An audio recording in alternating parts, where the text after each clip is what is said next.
virtuosa quem achará, o seu valor excede o de finas joias, o coração do seu marido confia nela. Olá, bom dia.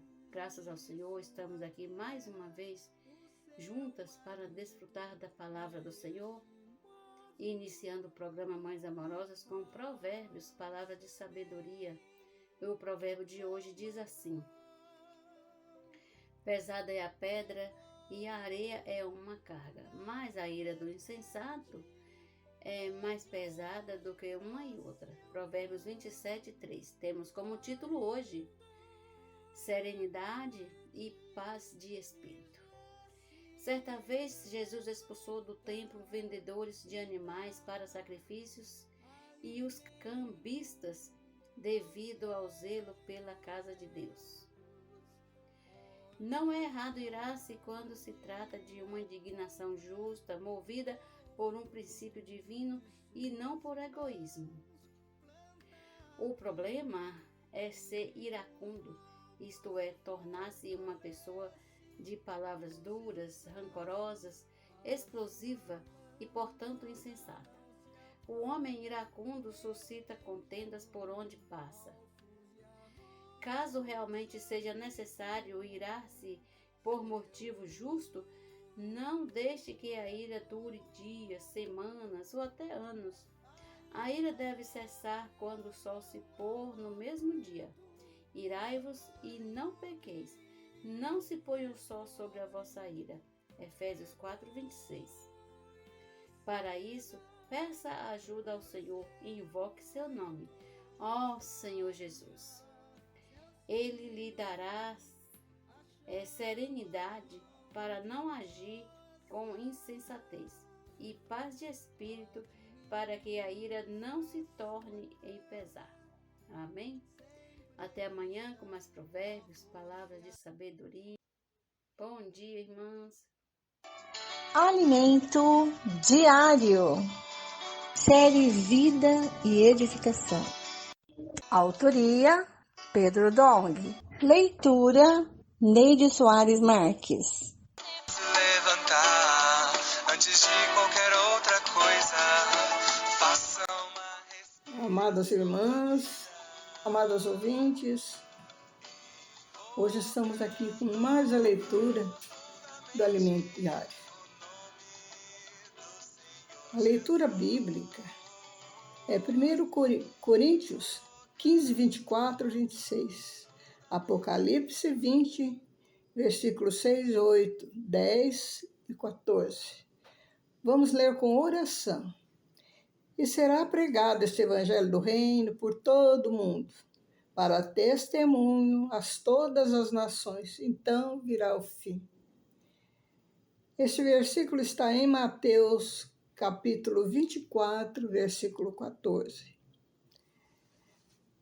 Vamos começar agora com a leitura de hoje do Alimento Diário, que se intitula Manter-nos sóbrios e vigilantes. O profeta Daniel teve a visão das 70 semanas. 70 semanas estão determinadas sobre o teu povo e sobre a tua santa cidade, para fazer cessar a transgressão, para dar fim aos pecados, para expiar a iniquidade, para trazer a justiça eterna, para selar a visão e a profecia, e para ungir o santo dos santos. Sabe e entende, desde a saída da ordem para restaurar e para edificar Jerusalém, até ao ungido, ao príncipe, 7 semanas e 62 semanas. As praças e circunvalações se reedificarão, mas em tempos angustiosos. Depois das 62 semanas será morto o ungido, e já não estará. E o povo de um príncipe que há de vir destruirá a cidade e o santuário. E o seu fim será num dilúvio, e até ao fim haverá guerra, desolação, são determinados. Isso está em capítulo 9, versículo 24 e 26. Essa profecia determina 60 semanas para o término da história dos judeus. A restauração de Jerusalém aconteceu com a reconstrução dos muros por Neemias.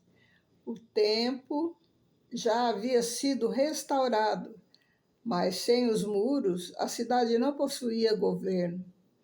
Neemias levou 7 semanas de anos para reconstruí-los. Os versículos também mencionam que, após 62 semanas, seria morto o ungido, que é Cristo. Então, são 7 semanas de anos para restaurar Jerusalém e mais 62 semanas até a morte de Cristo, totalizando 69 semanas. Portanto, 69 semanas da profecia já se cumpriram, faltando apenas uma semana, isto é, 7 anos para o fim da história do povo de Israel.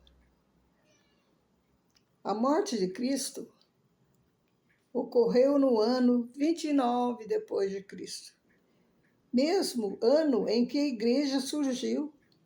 Com o início da igreja, a contagem do tempo da história do povo de Israel foi interrompida, considerando que a história da igreja durará 2000 anos. Isso completaria o ano de 2029. Já estamos em 2025. Logo, teríamos apenas 4 anos até a história do povo de Israel voltar a correr. Suponhamos que, após o término da era da igreja, em 2029, tenha início a contagem dos 7 anos dos judeus. Poderíamos inferir que no final dos 6.000 anos seria em 2036, 2029, mais 7. Sendo que desses 7 anos, 3 anos e meio são de bonança e 3 anos e meio de grande tribulação. Assim, a partir de 2029, começaria a grande tribulação. Isso significa que provavelmente entre 2025 e 2026 teria de surgir um homem que fará uma grande aliança de paz, o Anticristo. Não estou especulando datas, pois a Bíblia diz: a respeito daquele dia e hora ninguém sabe, nem os anjos dos céus, nem o Filho, senão o Pai. Isso está em Mateus 24, 36. Essa contagem é para manter-nos vigilantes e com noção da urgência do tempo. Não somos aqueles que zombam da vinda do Senhor, dizendo que ela é apenas uma fábula. Somos filhos do dia e vivemos apercebidos para que aquele dia não nos apanhe de surpresa. Vivamos de maneira sóbria e vigilante. Portanto, os adolescentes devem concluir seus estudos, os jovens, a faculdade, os adultos continuem seus trabalhos e os cooperadores continuem nas ruas pregando o Evangelho. Aqueles que querem casar, que se casem. E quem quiser ter filho, que os tenha. Não use essa indicação de data para abandonar tudo, sob o pretexto de que está aguardando a volta do Senhor. Lembra-se de que 2 estarão no campo e 2 estarão no moinho, mas apenas um de cada grupo desses será tomado. Isso mostra que todos estavam envolvidos em atividades seculares. Em 2020, o Senhor nos revelou que a aurora já havia começado. Prova disso são os adolescentes que caíram como gotas de orvalho, formando um exército de jovens santos. Eles amam a palavra com simplicidade e reverência. Somente o Senhor poderia causar tamanha mudança em uma faixa etária considerada difícil e complicada. Não sabemos quanto tempo durará a aurora até ser dia perfeito, mas precisamos viver como se o Senhor fosse voltar amanhã. Sejamos fiéis ao Senhor. Lutemos pelo reino, não para adquirir riqueza. O Senhor pode fazer-nos prosperar, mas se isso acontecer, tudo é para Ele. Vivamos como quem espera a volta do Senhor, pregando o evangelho do reino por todo o mundo. Então virá o fim. Está em Mateus 24, versículo 14. Este fim não é o fim do tempo, mas o fim da era da igreja. Ainda haverá 1000 anos nos quais Cristo reinará e Deus terá descanso. Os vencedores são aqueles que, como Abraão, buscam fazer a vontade de Deus e não consideram a própria vida preciosa para si, mas lutam pelo reino de Deus. Todos somos candidatos a vencedores e, se perseverarmos até o fim, reinaremos com Cristo por 1000 anos. Isso está em Apocalipse, capítulo 20, versículo 6. Este será o 7º dia. Satanás será preso, mas no milênio será solto e provocará a última rebelião. Apocalipse, capítulo 20, versículo 7 e 8. Algumas pessoas de coração impuro se unirão a seu exército para lutar contra o povo de Deus, mas serão derrotados. Por fim, Satanás será lançado definitivamente ao lago de fogo e enxofre. Deus fará seu último julgamento no trono branco. Isso está no capítulo 10, versículo 14. E os mortos serão julgados. O tempo existe para fazer a vontade de Deus. Logo, quando ela for cumprida, o tempo terá seu fim. Isso está em 1 Coríntios 15, 24. Quando tudo estiver sujeito ao encabeçamento de Cristo, não haverá mais necessidade do tempo. Nesse último julgamento, ainda a morte e o inferno, o Hades, serão lançados para dentro do lago de fogo. Apocalipse, capítulo 20, versículo 13 e 14. Este é o fim dos tempos. Então estaremos na eternidade com o Senhor. Amém pela palavra. Amém por essa mensagem para nós, irmãos.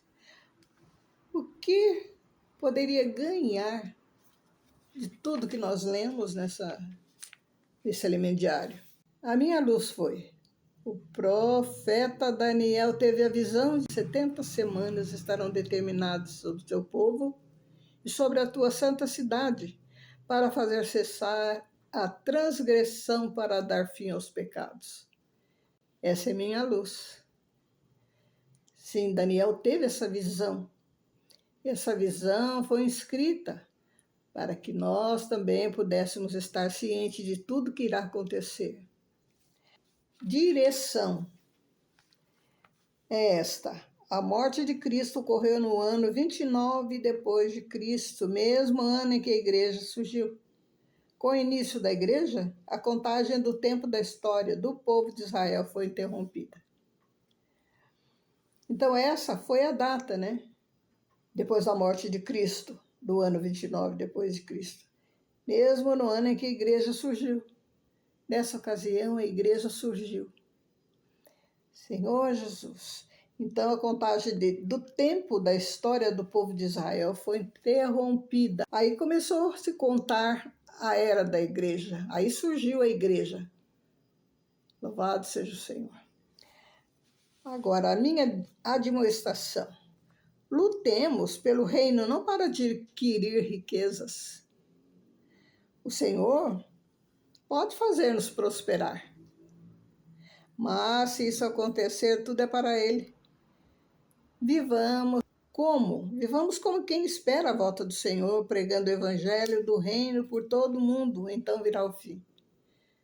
Nós temos que fazer isso. O Senhor mandou que pregássemos o evangelho. Então nós faremos isso, lutemos pelo reino. Nós não queremos adquirir riquezas, mas se o Senhor nos der, né? É a vontade dele que está sendo feita. Mas se isso acontecer, tudo é para Ele.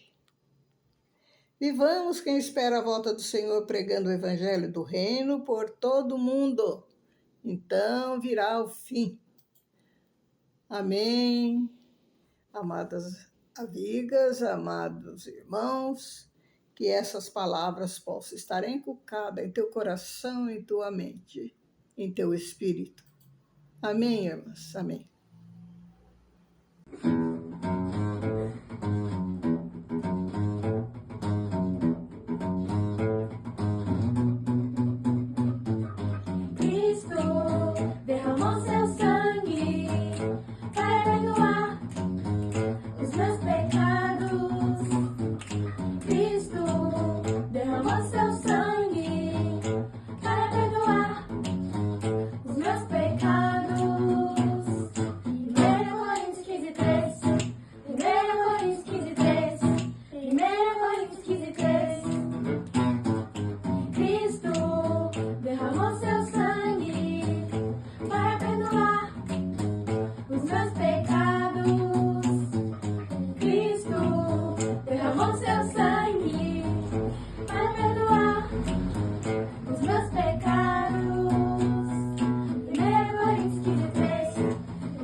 Tua sã palavra chove sobre mim e meu coração se abre para ti.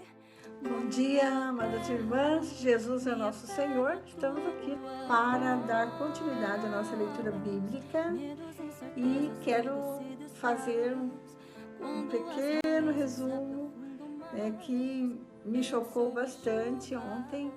Foi a glória de Deus se afastando de Jerusalém. Isso eu achei. Senhor Jesus, o Senhor se retirou de Jerusalém.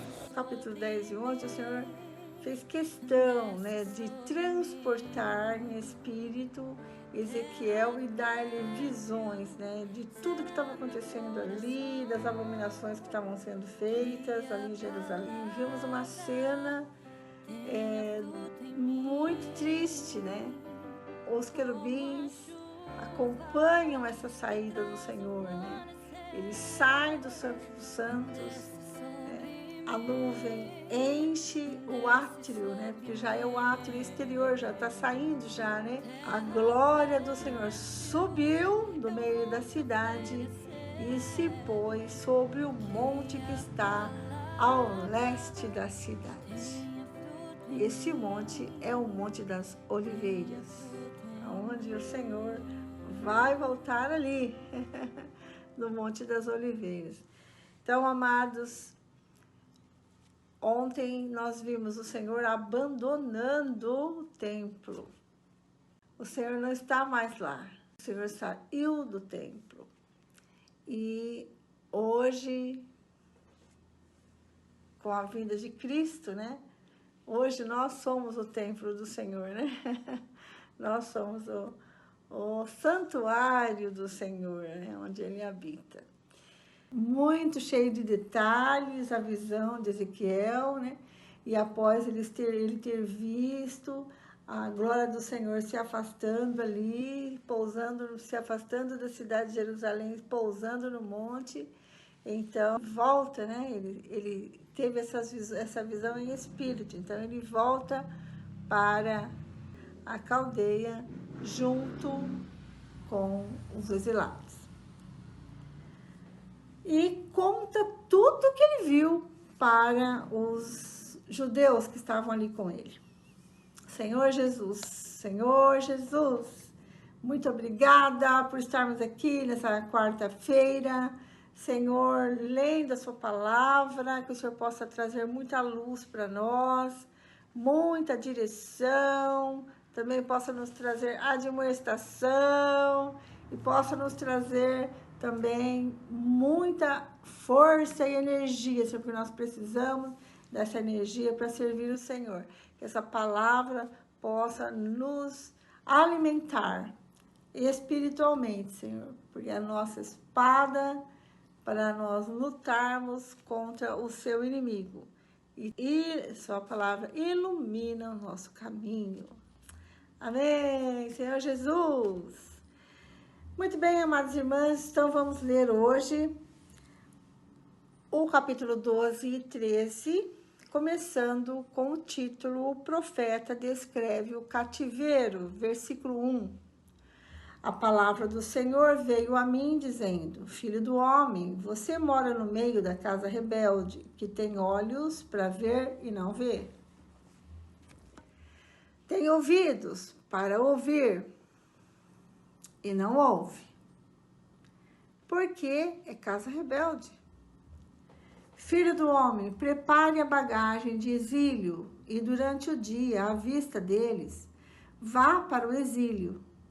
Do lugar onde você está, vá para outro lugar à vista deles. Talvez eles entendam, embora seja casa rebelde. À vista deles, durante o dia, traga para fora a sua bagagem de exílio. Depois, à tarde, saia à vista deles, como se estivesse indo para o exílio. Abra um buraco na parede, à vista deles, e saia por ali. À vista deles, ponha a bagagem nos ombros e saia com ela quando já for escuro. Cubra o rosto para que você não possa ver o chão, porque eu fiz de você um sinal para a casa de Israel. Versículo 7. Como me foi ordenado, assim eu fiz de dia. Levei para fora a minha bagagem de exílio, depois à tarde, com as minhas mãos, abri um buraco na parede. Saí quando já era escuro, levando nos ombros a bagagem à vista deles.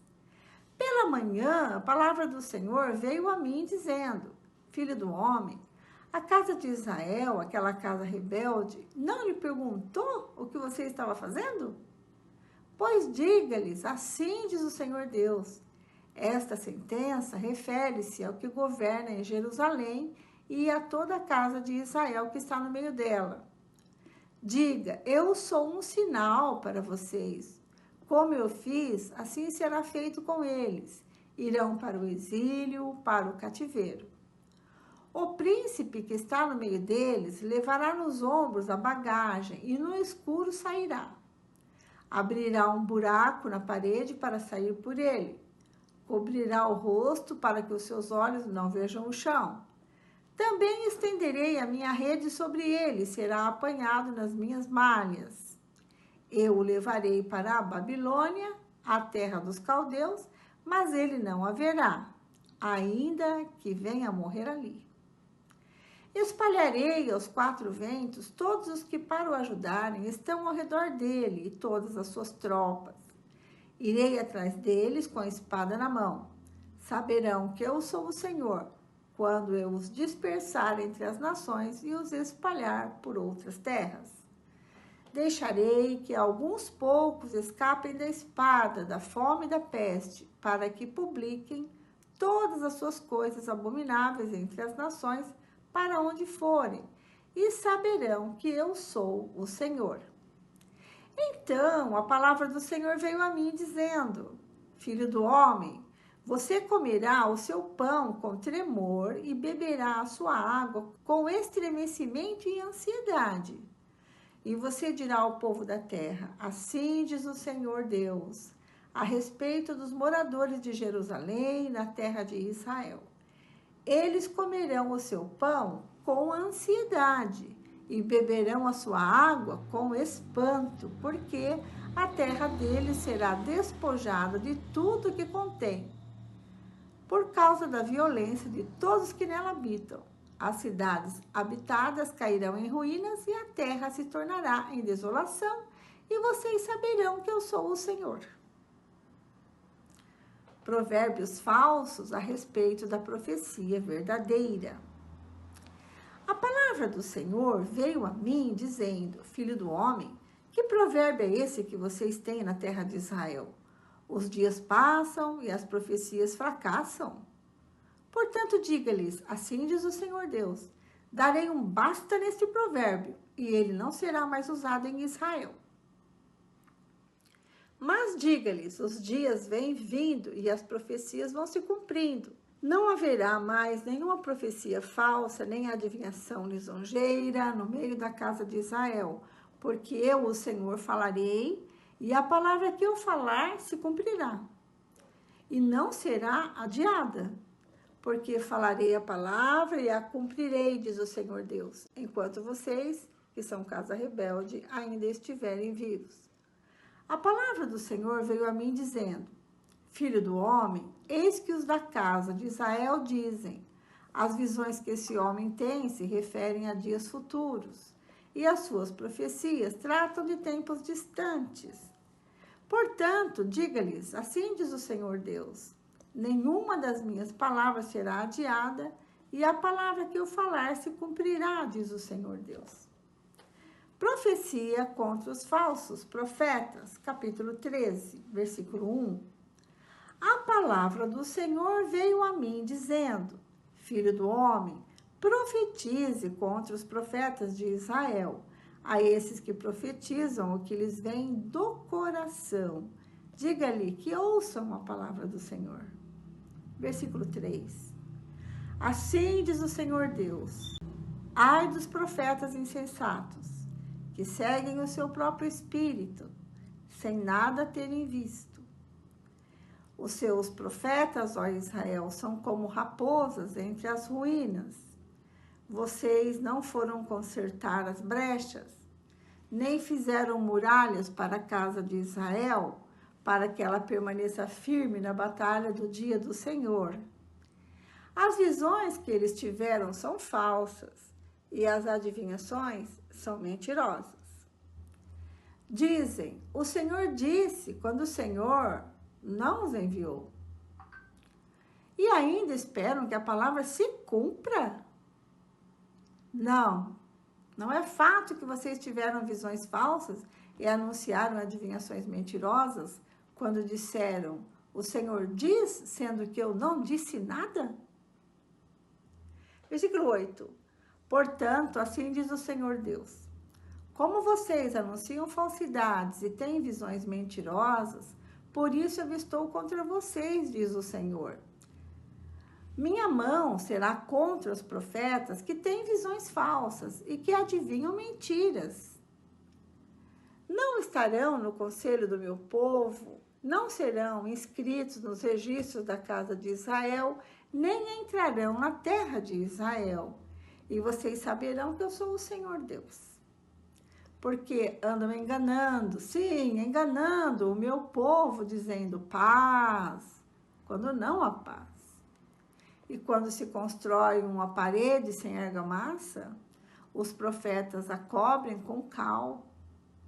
Diga aos que estão aplicando a cal que a parede ruirá. Haverá chuva torrencial. Vocês, pedras de granizo, cairão, e um vento tempestuoso irromperá.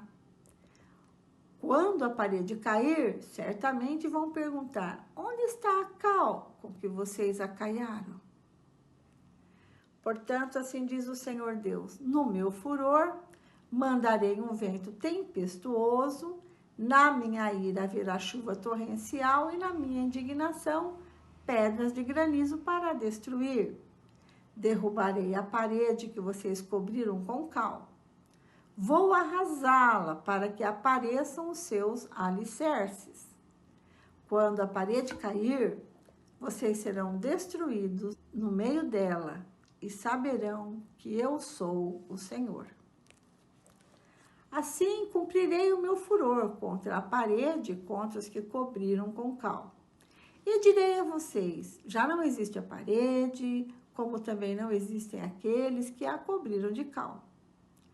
Os profetas de Israel, que profetizam a respeito de Jerusalém, e para ela têm visões de paz, quando não há paz, diz o Senhor Deus. Agora, versículo 17, título: contra as falsas profetisas. Filho do homem, vire o seu rosto contra as filhas do seu povo, que profetizam o que lhes vem do próprio coração. Profetize contra elas e diga: Assim diz o Senhor Deus. Ai das que costuram fitinhas mágicas para serem usadas em todas as articulações das mãos e fazem véus para cabeças de todo tamanho para enredarem as pessoas. Vocês querem enredar a vida do meu povo para preservar a própria vida? Vocês me profanaram no meio do meu povo por punhados de cevada e por pedaços de pão, para matarem pessoas que não deveriam morrer e para deixarem com vida aqueles que não deveriam viver, mentindo assim ao meu povo que escuta mentiras. Versículo 20. Portanto, assim diz o Senhor Deus, eis que eu sou contra as fitinhas mágicas que vocês usam para enredar as pessoas como se fossem pássaros. Eu as arrancarei dos seus braços e deixarei livres aqueles que vocês enredam como se fossem pássaros. Também rasgarei os véus e livrarei o meu povo das mãos de vocês. Ele nunca mais estará ao alcance de vocês para ser caçado. E vocês, mulheres, saberão que eu sou o Senhor. Versículo 22. Visto que com mentiras vocês desanimaram o coração do justo, não havendo eu entristecido, e fortaleceram as mãos do ímpio, para que não se desviasse do seu mau caminho e vivesse. Por isso, vocês não terão mais visões falsas, e nunca mais farão adivinhações. Livrarei o meu povo das mãos de vocês, e vocês, mulheres, saberão que eu sou o Senhor. Uau! Senhor tratando com tudo que é falso aqui, né? Os provérbios falsos, profetas e profetisas falsos. Senhor tratando um por um aqui. Ó Senhor Jesus, eu quero fazer uso de algumas notas para que a gente possa entender melhor o que a gente leu. Nota 2 fala sobre aqueles que têm olhos, mas não podem ver, e têm ouvidos e não podem ouvir. Então, diz assim: cegueira, olhos que não veem. Surdez, ouvidos que não ouvem. Com frequência indica desobediência ou incredulidade. Eu não ouço porque eu não acredito, ou porque eu sou rebelde, desobediente, né? A expressão casa rebelde ocorre no comissionamento profético de Ezequiel, mas também ocorre em capítulo 3, versículo 26 e 27. Quando ele fala casa rebelde, ele está se referindo ao povo de Israel. Nota 5. Os leitores de Ezequiel entendiam que abrir uma brecha em um muro indicava exílio. Na verdade, Ezequiel fez tipo um teatro, né? Ele pegou bagagem de exílio, depois fez um buraco na parede, né? E fez isso à vista do povo, e saiu à noite, né? Ao escurecer. Então, nota 12:5 diz assim: os leitores de Ezequiel entendiam que abrir uma brecha em um muro indicava exílio, visto que exércitos conquistadores fariam um buraco no muro em pontos estratégicos a fim de entrar na cidade. Então, aquela cena, quando o senhor manda ele fazer esse buraco na parede, com aquela cena que eles viram, eles entenderiam que haveria o exílio, né? Eles entenderiam que os conquistadores entrariam na cidade e tomariam, né? Nota 7 diz assim: minhas coisas arrumadas para o cativeiro simbolizam o remanescente que será levado cativo para fora da sua pátria, né? Então, primeiro abre-se o muro, entra os conquistadores, e depois, quando arruma as coisas, significa que eles vão para o cativeiro. Nota 12. O encobrimento, a face de Ezequiel, era a profecia simbólica do enceguecimento do rei de Judá por Nabucodonosor e seu exílio na Babilônia. Então, o Senhor mostrando aqui que ia ser cegado, né, por Nabucodonosor. Nota 13. A expressão minha rede também estenderei sobre ele usa a imagem de um caçador de aves ou de animais. As palavras mas ele não haverá se refere ao costume no Antigo Oriente próximo de arrancar os olhos de prisioneiros. Foi o que aconteceu com o rei Zedequias, né? Nota 16, a declaração pouco homens deles pouparei, refere a um remanescente que será preservado pelo Senhor. Eles compreenderão sua culpa e se voltarão para o Senhor em terras pagãs. Deus prometeu que sempre haveria algumas pessoas que permaneceriam leais a Ele. Nota 19. A expressão por causa de violência reflete a base racional para julgamento da terra pelo dilúvio. E a expressão os dias são prolongados e toda visão falha reflete o teste da verdadeira profecia. Se uma profecia não se cumpre, ela não é verdadeira. E nós vimos no versículo 24, fala também sobre Zedequias, que ele acreditou nas falsas profecias. Ao invés de ele ter ouvidos para ouvir, né? E olhos para ver, ele não teve, ele desobedeceu, né? Não tinha ouvidos para ouvir o falar de Deus por intermédio de Jeremias. Ele preferiu dar ouvido aos profetas falsos. E assim ele foi enganado. Nos dias de Ezequiel, falsos profetas se opuseram às reivindicações dos verdadeiros mensageiros de Deus em Jerusalém. Quem era o mensageiro de Deus em Jerusalém era Jeremias. E na Babilônia, que era Ezequiel.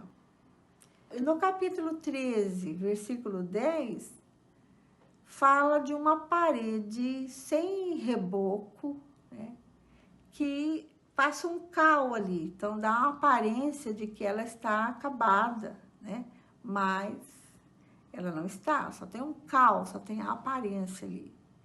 Então, Paulo usou essa imagem aqui, né, quando ele chama um sumo sacerdote em Jerusalém de parede branqueada, né? Isso está em Atos 23:3. Né?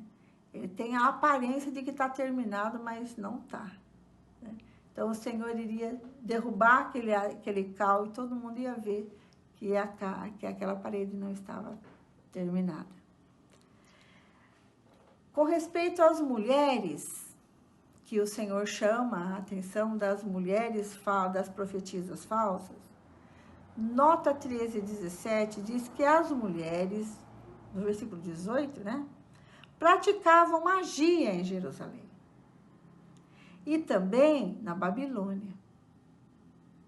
A lei mosaica condenava feiticeiras e necromantes. Houve algumas legítimas profetisas no Antigo Testamento, entre elas Miriam, que a gente conhece, né? Irmã de Moisés e Arão. Também Débora, que foi uma juíza, né? A profetisa Ulda, lá em 2 Reis, capítulo 22, 14. Noadia, em Neemias 6, 14. Então, profetisas também são mencionadas no Novo Testamento, em Lucas, capítulo 2, 36 e 38, Atos 21, 9, 1 Coríntios 11, 5, né?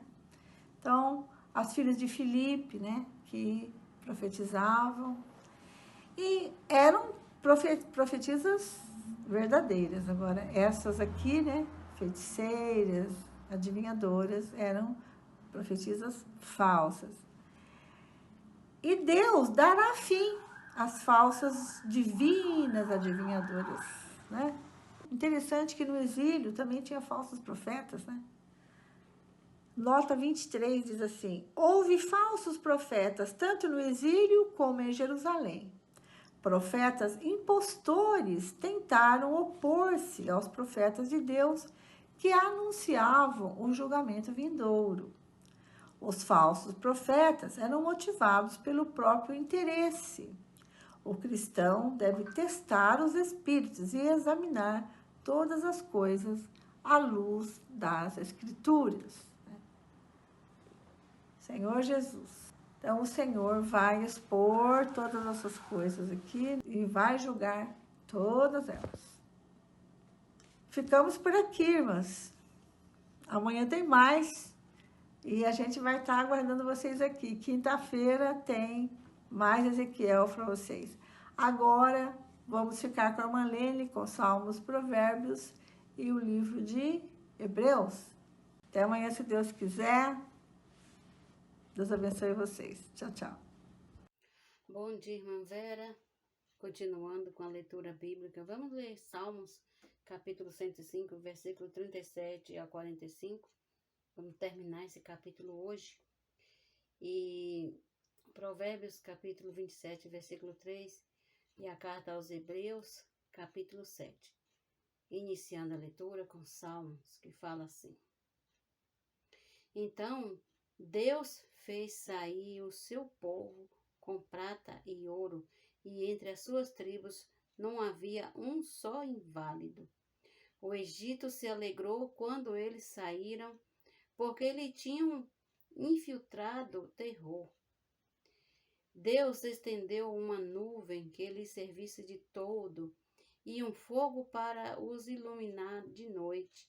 Pediram e Deus fez vir codornizes e o saciou com pão do céu. Fendeu a rocha e dela brotaram águas, que correram como um rio pelo deserto, porque estava lembrado da sua santa palavra e de Abraão, seu servo. Ele conduziu o seu povo com alegria e com júbilo os seus escolhidos. Deu-lhes as terras das nações, e eles se apossaram do fruto do trabalho dos povos, para que eles guardassem os preceitos e lhes observassem as leis. Aleluia! Agora vamos ler Provérbios, capítulo 27, e versículo 3. Pesada é a pedra e a areia também, mas a ira do insensato é mais pesada do que as duas. Verdade. Vamos ler também hoje carta aos Hebreus, capítulo 7, que fala assim: Melquisedeque, porque este Melquisedeque, rei de Salém, sacerdote do Deus Altíssimo, foi ao encontro de Abraão quando este voltava da matança dos reis e o abençoou. Foi para ele que Abraão separou o dízimo de tudo. Primeiramente, o nome dele significa Rei da Justiça, depois também Rei de Salém, ou seja, Rei da Paz. Sem pai, sem mãe, sem genealogia, ele não teve princípio de dias nem fim da existência, mas, feito semelhança ao Filho de Deus, permanece sacerdote para sempre. Agora o versículo 4. Vejam como era grande esse a quem Abraão o patriarca pagou o dízimo tirado dos melhores despojos. Ora, os que dentre os filhos de Levi recebem o sacerdócio têm ordem, de acordo com a lei, de recolher os dízimos do povo, ou seja, dos seus irmãos, embora estes sejam descendentes de Abraão. Entretanto, aquele cuja genealogia não se inclui entre os filhos de Levi recebeu dízimos de Abraão e abençoou aquele que havia recebido as promessas. Evidentemente, não há dúvida de que o inferior é abençoado pelo superior. Aliás, aqui os que recebem dízimo são homens mortais, porém ali o dízimo foi recebido por aquele de que se testifica que vive. E por assim dizer, também Levi, que recebe dízimo, pagou-os na pessoa de Abraão, porque Levi, por assim dizer, já estava no corpo do seu pai Abraão, quando Melquisedeque foi ao encontro deste. Agora, versículo 11. Portanto, se a perfeição fosse possível por meio do sacerdócio levítico, pois foi com base nele que o povo recebeu a lei, que necessidade haveria ainda de que se levantasse outro sacerdote segundo a ordem de Melquisedeque e não segundo a ordem de Arão? Pois, quando se muda o sacerdócio, necessariamente muda também a lei, porque aquele de quem são ditas estas coisas pertence a outra tribo, da qual ninguém prestou serviço diante do altar. Pois é evidente que nosso Senhor procedeu de Judá, tribo a qual Moisés nunca falou nada a respeito de sacerdócio. E isto é ainda muito mais evidente quando a semelhança de Melquisedeque surge outro sacerdote, constituído não conforme a lei de mandamento carnal, mas segundo o poder de vida que não tem fim, porque dele se testifica: você é sacerdote para sempre, segundo a ordem de Melquisedeque. Portanto, por um lado, se revoga a ordenança anterior por causa de sua fraqueza e inutilidade, pois a lei nunca aperfeiçoou coisa alguma, e por outro lado, se introduz esperança superior pela qual nos chegamos a Deus. E isto não se deu sem juramento, porque os outros são feitos sacerdotes sem juramento, mas este foi feito sacerdote com juramento por aquele que lhe disse: o Senhor jurou e não se arrependerá, você é sacerdote para sempre. Por isso mesmo, Jesus se tornou fiador de superior aliança. Ora, os outros são feitos sacerdotes em maior número, porque a morte os impede de continuar. Jesus, no entanto, porque continua para sempre, tem o seu sacerdócio imutável. Por isso também pode salvar totalmente os que por ele se aproximam de Deus, vivendo sempre para interceder por eles. Porque nos convinha um sumo sacerdote como este, santo, inculpável, sem mácula, separado dos pecadores e exaltado acima dos Bendito o homem que confia no Senhor e cuja esperança é o Senhor. Bendito o homem que confia no Senhor E cuja esperança é o Senhor,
confia no